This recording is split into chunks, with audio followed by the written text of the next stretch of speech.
500 missiles, and nobody saw it coming. Let that number sit with you for a moment. Not as a statistic, not as a headline, as a reality that did not exist 72 hours ago and now defines every strategic calculation from Tel Aviv to Washington to Beijing. I have spent my entire career studying systems, how they think, how they fail, how they convince themselves they are seeing clearly when they are most dangerously blind. And what I am watching unfold right now is not a military crisis alone. It is the most consequential proof of institutional blindness in modern history. A system designed to see everything missed everything. The Western intelligence community, the most heavily resourced collection and analysis apparatus ever assembled by human civilization, missed the transfer of 500 Hwasong-18 intercontinental ballistic missiles from North Korea to Iran. Not partially missed, not detected late. Missed entirely until the weapons were already inside hardened underground facilities dispersed across Iranian territory, fueled, targeted, and ready. The question that every defense ministry is now asking in emergency session is not whether this happened. Multiple independent intelligence sources have confirmed it beyond analytical doubt. Satellite imagery, signals intercepts, and human intelligence reporting from independent streams have all converged on the same conclusion. The question, asked with barely concealed panic in every capital that matters, is how? And more importantly, what it means for a world order that was already fracturing before last night. I want to take you inside this transfer. Not to generate fear. Fear is the easiest and least useful response available to us right now. I want to take you inside it because understanding how this happened is the only path toward understanding what comes next, and because the answer reveals something profound about the nature of systems that stop questioning their own assumptions. The Hwasong-18 is not simply a weapon. It is the culmination of a decade of forced innovation under maximum pressure. North Korea conducted its first public test launch in April 2023 under the direct observation of Kim Jong-un. What that test revealed and what Western analysts subsequently confirmed through telemetry analysis and trajectory reconstruction was a weapon system representing a genuine generational leap in ballistic missile capability. A three-stage solid fuel propulsion system, the most advanced architecture North Korea has ever produced. A demonstrated range exceeding 15,000 kilometers, sufficient to reach Tel Aviv, every American base in the Middle East, every European NATO capital, and with optimal positioning, targets within the continental United States itself. A guidance architecture built on inertial navigation, updated by stellar positioning, entirely independent of GPS, entirely immune to jamming. A maneuvering reentry vehicle capable of executing evasive lateral displacement maneuvers at hypersonic velocity during terminal descent, degrading the intercept probability of every defense system currently deployed in the region. And now 500 of them sitting in Iranian territory. To understand why 500 matters, you need one comparison. The United States currently deploys approximately 400 Minuteman Thurker,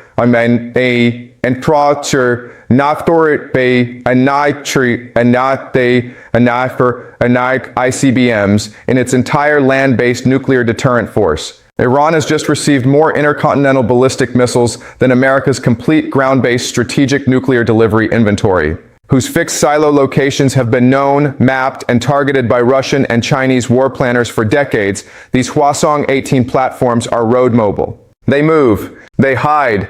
They can be repositioned across Iran's vast national territory in ways that make preemptive targeting effectively impossible without real-time intelligence of a quality that no satellite constellation currently provides. You cannot strike what you cannot find with sufficient advance notice to act before launch. Israel woke up this morning in a fundamentally different strategic reality than the one it went to sleep in. The qualitative military edge that Washington has guaranteed and underwritten for half a century, the assurance that Israel will always possess weapons, systems, and delivery capabilities superior to any combination of regional adversaries, has just been obliterated by a single transfer agreement between two sanctioned, isolated nations that the Western world spent decades trying to keep apart. But here's what I find most revealing. Not the transfer itself. The fact that it was invisible until it was already done. The logistical architecture exploited three simultaneous vulnerabilities in Western intelligence coverage. The first was geographic. The primary transfer route ran overland through Chinese territory, with Chinese authorities either uninformed or deliberately not looking, through Central Asia, and then through Iranian-controlled corridor access and Russian transit permission into northwestern Iran. This route avoided every maritime choke point where American naval interdiction assets are positioned. It avoided every airspace where American surveillance maintains coverage. So it ran through the precise geographic seam between American intelligence collection priorities, a seam that exists because no policymaker wanted to formally task collection resources against Chinese territory at the level required to monitor this kind of ground-based logistics operation. The system had a blind spot built into its own political constraints, and the transfer walked directly through it. The second vulnerability was timing. The transfer was executed in multiple phases across a 14-month window, with individual shipments sized below the threshold that would trigger automatic escalation responses from American intelligence analysts. No single shipment was large enough to generate the alarm that the total transferred quantity would have generated if moved at once. By the time analytical fusion of the multiple shipment reports produced a complete picture of the total quantity, the operation was complete. This is not a sophisticated insight. This is basic pattern recognition applied to the known limitations of a bureaucratic intelligence architecture. Someone understood exactly how the system processed information and designed the operation around those processing limitations. The third vulnerability was deception. North Korean and Iranian technical teams deliberately maintained normal activity patterns at known missile production and storage facilities throughout the entire transfer period. Satellite imagery of established facilities showed no unusual activity. The actual transfer was conducted from secondary facilities whose existence was either unknown to Western intelligence or whose activity signatures were masked by deliberate electronic deception operations. The system was shown what it expected to see, and it saw exactly that. The result was that the most powerful intelligence apparatus in human history missed a transfer of 500 ICBMs until the weapons were already dispersed across multiple hardened locations, effectively immune to any conventional military action short of a massive, sustained campaign carrying catastrophic escalation risk. I am not describing a failure of technology. I am describing a failure of thinking. A system that had learned to look in certain directions, at certain signatures, through certain analytical frameworks, and had lost the capacity to see what those frameworks were not designed to detect. The moment confirmation arrived, emergency sessions convened simultaneously in Washington, Tel Aviv, London, and every Gulf capital with a meaningful American military presence. What those sessions produced was not a plan. What they produced was the recognition that there is no clean plan, that every available option carries costs so severe that the decision to act requires accepting consequences that no government in the Western alliance is currently politically positioned to absorb.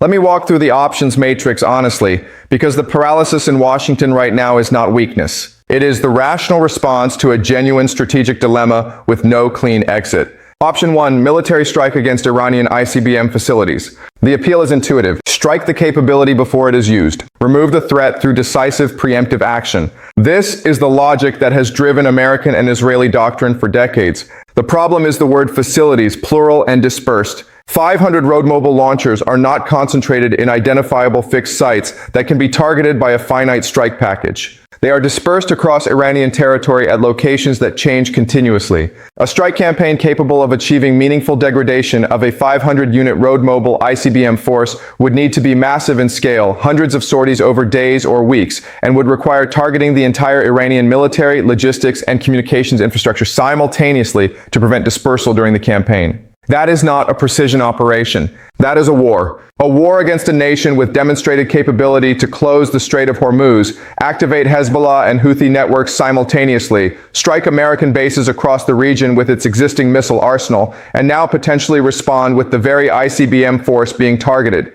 The estimated economic cost of a Strait of Hormuz closure runs to several $1 trillion within the first 90 days alone. On Saltor Strait avec Baïkchat. Option 1 leads to a regional war whose cost exceeds every benefit achievable through military action. Option 2, covert action, sabotage, cyber operations, targeted elimination of technical personnel. This is the domain where Western agencies have historically been most effective against Iranian programs. Stuxnet, the assassination campaigns against Iranian nuclear scientists. Covert sabotage of missile test programs. The problem is timeline. Covert action operates on a horizon measured in years. The strategic threat posed by 500 already transferred, already dispersed ICBMs is immediate. It exists this morning. Covert degradation over a multi-year horizon does not address the deterrence reality that changed last night. Option 3, diplomatic pressure combined with escalating sanctions to compel Iran to return or destroy the transferred missiles. This option fails at first contact with Iranian strategic logic. Iran did not acquire 500 Hwasong-18 ICBMs to return them under diplomatic pressure. The entire strategic purpose of the acquisition was to create a deterrence reality so overwhelming that military pressure against Iran becomes unacceptably costly. Asking Iran to surrender that capability in exchange for sanctions relief is asking Iran to voluntarily return to strategic vulnerability. No Iranian government, regardless of its domestic political composition, can accept that trade. Option 4, accelerated missile defense deployment.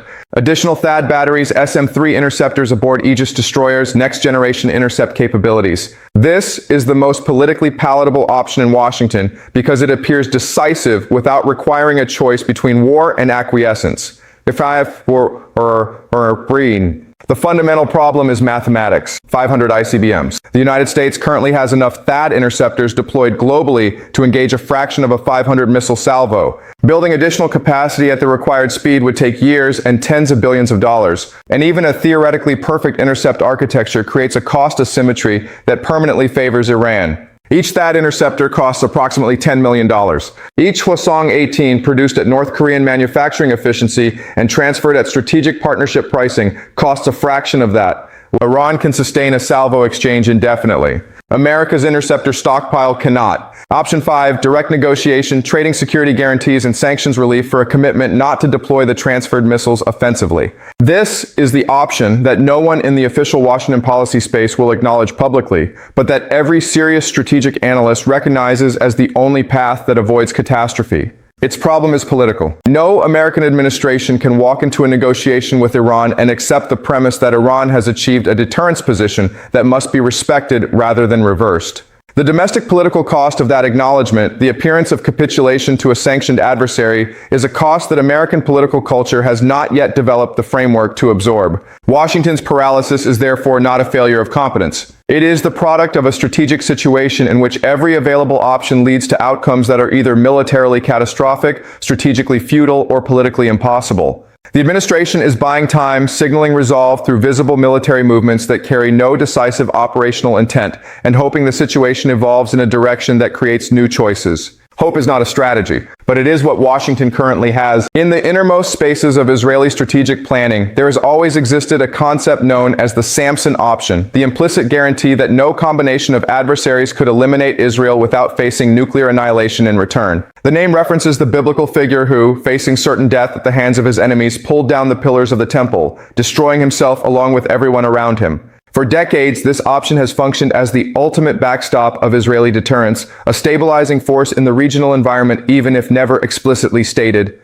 Last night's confirmation has forced Israeli planners to confront a question this doctrine was never designed to address. What do you do when your adversary achieves a deterrence position that makes even the threat of nuclear retaliation insufficient to prevent existential pressure? Iran, armed with 500 Hwasong-18 ICBMs and a deliberately ambiguous nuclear posture, does not fear Israeli nuclear retaliation the way a conventionally armed Iran would. If Iran can absorb an Israeli nuclear strike and still deliver a response against Israeli territory, the entire deterrence logic of the Samson option collapses. Mutual assured destruction does not deter a party that has already decided the cost of confrontation is acceptable. Israel has spent its entire modern history as the region's sole nuclear power. The deterrence advantages of that monopoly are now under challenge in a way that has no historical precedent in Israeli strategic experience. Arrow 3 batteries have been placed on continuous engagement-ready status. THAAD systems have been repositioned to optimize coverage against Iranian ICBM trajectory profiles.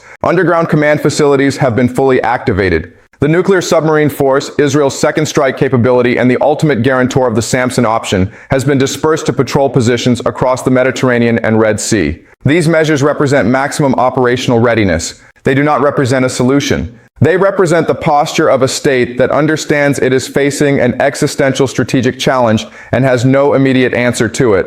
The global implications extend far beyond the immediate crisis. The post-Cold War nuclear order rested on a framework of recognized states operating within a deterrence architecture managed primarily by Washington and Moscow. Every effort of American foreign policy across 3 decades was directed at maintaining this framework. The Iran-North Korea transfer is the most consequential single breach of that framework in the post-Cold War era.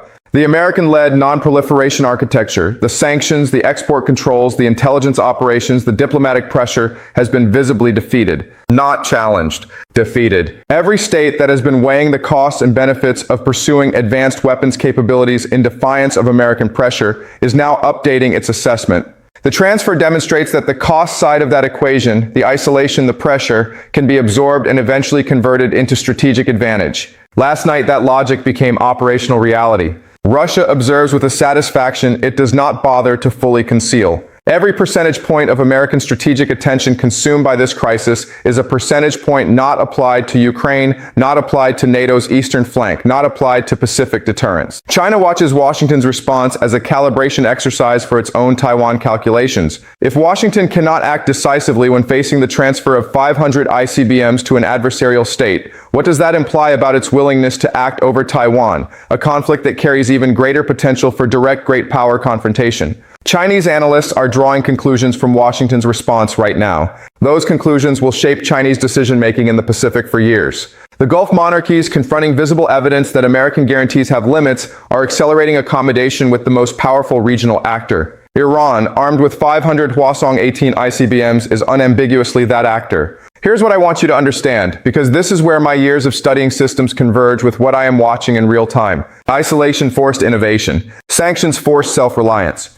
Every attempt to strangle Iranian technical capability from the outside produced the opposite of its intended effect. And it drove Iran to develop indigenous solutions that are now more sophisticated, more resilient, and more capable than anything that could have been purchased on the international market. A system that buys its weapons does not need to understand them at the fundamental level. A system forced to build from first principles under the pressure of having no other choice develops a depth of technical mastery that imported capability never generates. The Western non-proliferation framework did not prevent Iran from becoming a strategic power. It forged a different, more self-sufficient kind of strategic power than would otherwise have existed. I have watched this dynamic operate in every domain I have studied. Pressure designed to prevent capability development can, under the right conditions, become the exact forcing function that produces the capability it was designed to prevent. The failure to understand this clearly has just produced the situation we are now inside. What happens next will not be determined by who has the largest defense budget. It will be determined by who has the clearest strategic vision and the greatest capacity to accept uncomfortable truths about a world that has changed in ways that cannot be reversed. The transition between the collapse of one order and the construction of the next is historically the most dangerous moment in international relations. Miscalculation becomes more likely. The margins for error narrow precisely when the stakes are highest. We are in that transition now. The world changed last night. The question is whether anyone is willing to look at what actually changed and think clearly about what that demands. What is your assessment? Does Washington find a diplomatic path?